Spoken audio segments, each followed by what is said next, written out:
Hello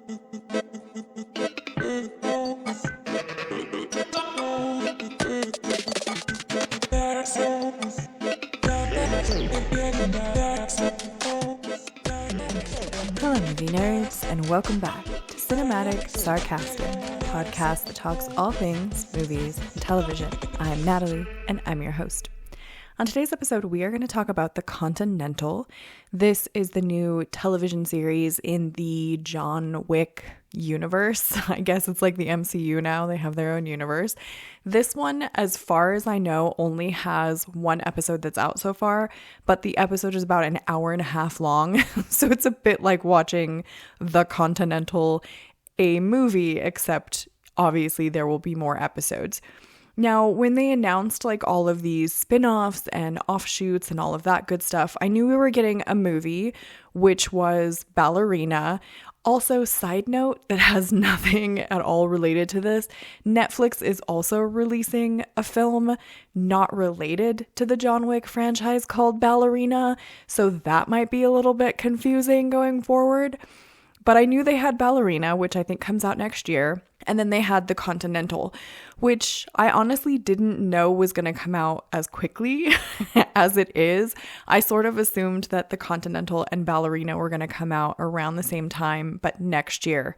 I didn't think we were going to see it this early. And honestly, I'm kind of glad that they released it this early because hopefully now I can go into watching Ballerina having completely forgotten about this television series entirely. I did not like The Continental, and I definitely have some thoughts to share, so we're just going to jump into it.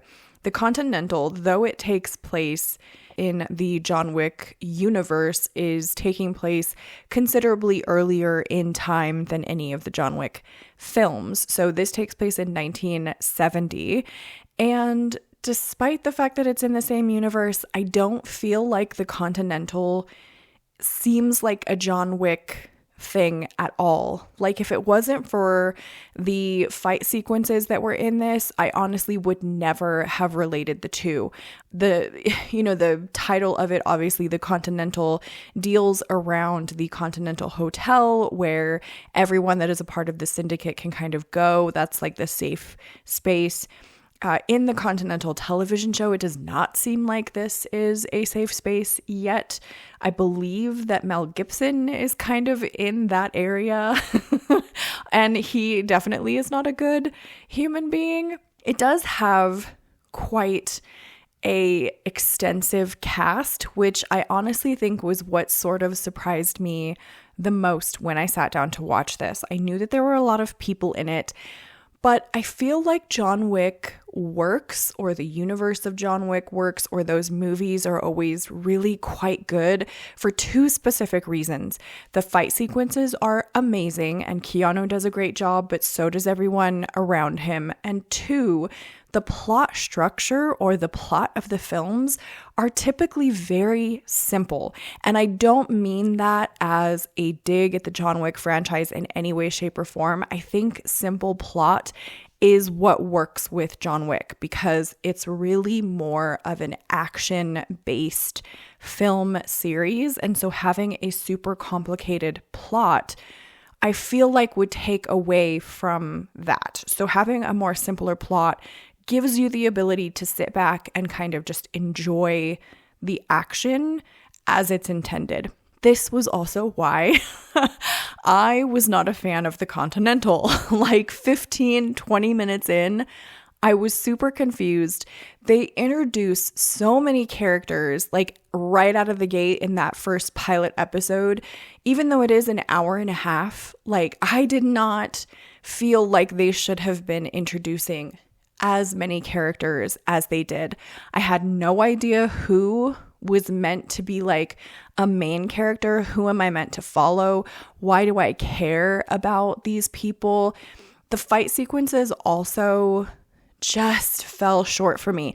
There was one fight sequence that I genuinely enjoyed, and it was one with Ben Robson, who plays the character of Frankie. He was also in the show Animal Kingdom, I believe. But it's like the stairwell scene that he does that I thought was, though completely unbelievable, like there's absolutely no way that you could pull off that sequence and not at least have been shot like 1 or 2 times. But that fight sequence for me was like shot for shot, that's John Wick. Like it definitely gave me the vibes of John Wick.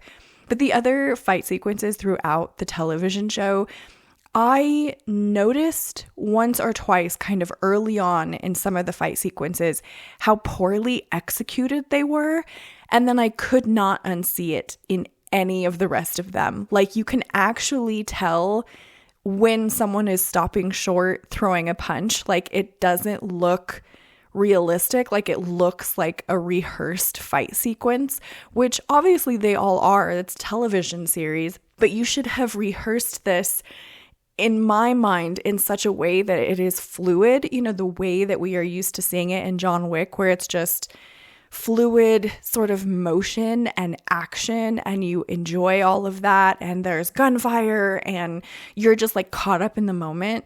Whereas these ones were it was almost like they were slowed down a little bit, and you could see, you know, oh, I'm throwing a punch, but I'm stopping short of your face. And oh, I'm moving to the left now because you're going to throw a punch at me. And like you could actually see, and it almost looked more so like a rehearsal than it did the final product. But this is the final product. I felt like the whole plot was very convoluted.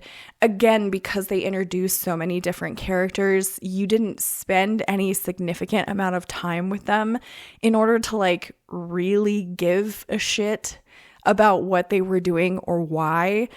I felt like they introduced a whole bunch of like sex scenes and nudity that didn't aid in the plot at all. And though I'm not opposed to any of those things, I think that was kind of the one thing that sort of set John Wick as a franchise apart, was the fact that it didn't need to rely on those pieces of a plot, you know, like there wasn't any nudity or anything in John Wick because it didn't really need it. Like you were there for the main characters. I feel like maybe the bath scene, which was like mostly nude men, was about all I can really remember from John Wick as far as nudity was concerned. But this one, like just in the first episode, leaned pretty heavily into some of that, which leads me to believe that we're going to see more of it going forward. But there was not really anything about the Continental that caught my attention enough that even made me want to see a second episode, let alone an entire first season of the show. So this one for me was a total fail. It did not feel like John Wick to me really at all.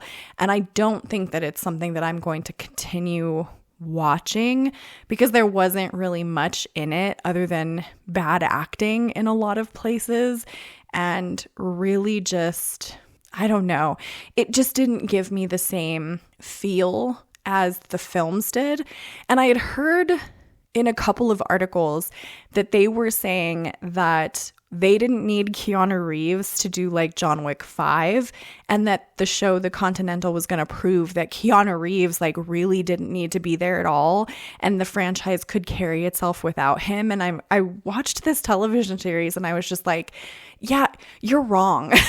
Like anyone who says that and actually believes it is wrong. Like I do understand that Keanu Reeves obviously is getting up there in years. You know, he's in his mid-50s. I am sure he does not want to continue doing movies like John Wick that are that taxing on the body, like that physically involved. But I just don't see it going forward with the Continental. Like I would absolutely just turn this off. I was not impressed by it in the least. So those are my thoughts on the Continental. I would love to know what you guys think if you have watched the first episode of this show. Subscribe if you want to join the Movie Nerd family, and I hope to see you in the next episode.